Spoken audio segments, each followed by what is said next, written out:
Après la présentation de Melonax, nous vous proposons un deuxième antalgique issu des laboratoires Stripe.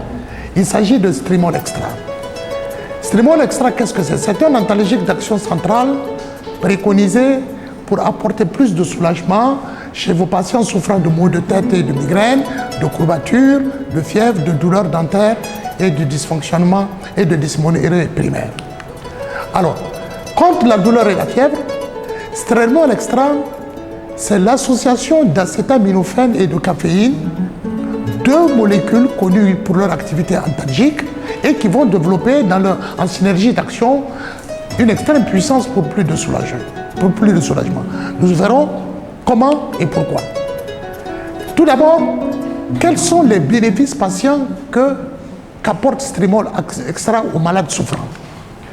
Alors, Strimol Extra indiqué, préconisé pour soulager les sujets malades de tous les âges, notamment les sujets âgés souffrant de maux de tête et de migraine, notamment les sujets âgés souffrant de maux de tête, de maux de dents. Et donc, véritablement, Strimol Extra se fixe bien dans le contexte de pays où nous sommes aujourd'hui.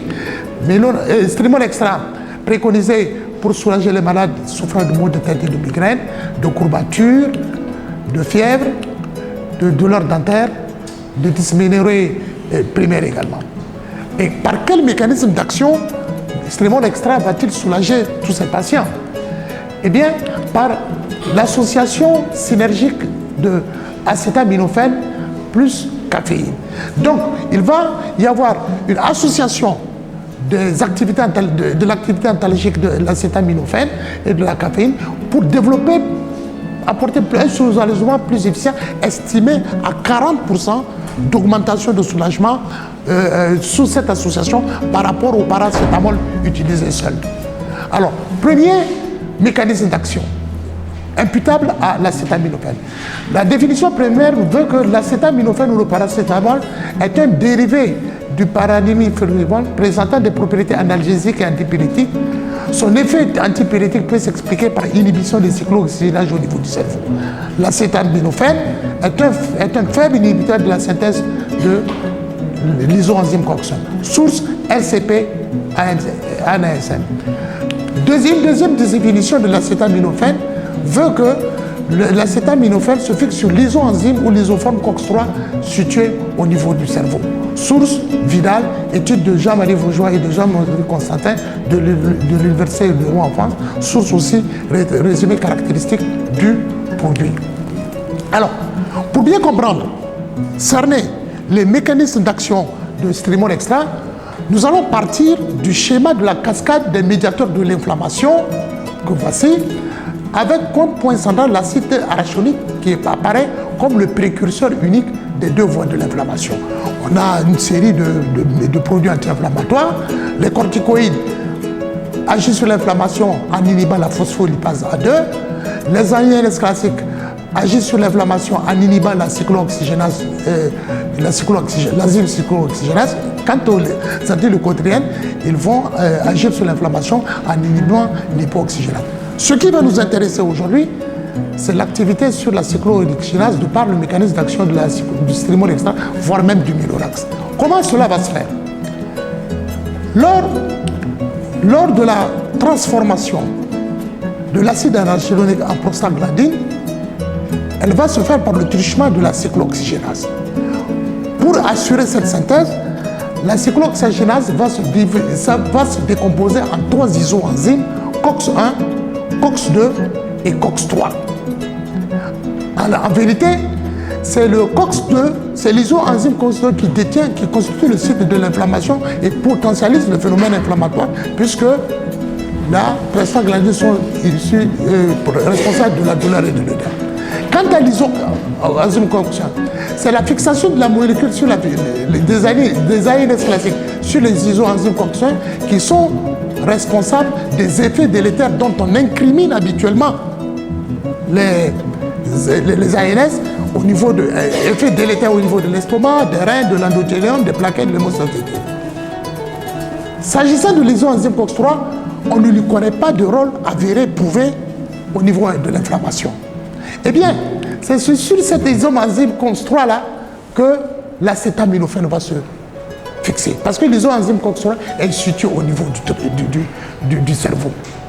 Voilà donc, en conclusion, dans la synthèse, le phénomène de synthèse, de transformation de l'acide arachidonique en prostaglandine, on voit les AINS classiques vont fortement se fixer sur l'isoenzyme COX-1, l'isoenzyme COX-2, donc ils vont soulager, mais avec un cortège d'effets latéraux importants. Le mélonax anti-COX-2 préférentiel va se fixer bien davantage sur la COX-2 que sur la COX-1. L'affinité pour le mélonax au COX-1 étant relativement moins important, donc un profil de tolérance de mélonax meilleur par rapport aux autres anti-inflammatoires classiques. Et enfin, l'acétaminophène se fixe sur l'isoenzyme COX-3 situé au niveau du cerveau, et l'acétaminophène n'a aucune affinité pour la COX-1, d'où activité de tolérance parfaite par rapport aux ANS classiques vis-à-vis des effets latéraux. Voilà, deuxième mécanisme d'action, imputable celui-là à la caféine. La caféine soulage comment? La caféine soulage en inhibant les récepteurs A2A de l'adénosine pour soulager la douleur, laquelle adénosine est un neuromodulateur impliqué dans la transmission de la douleur.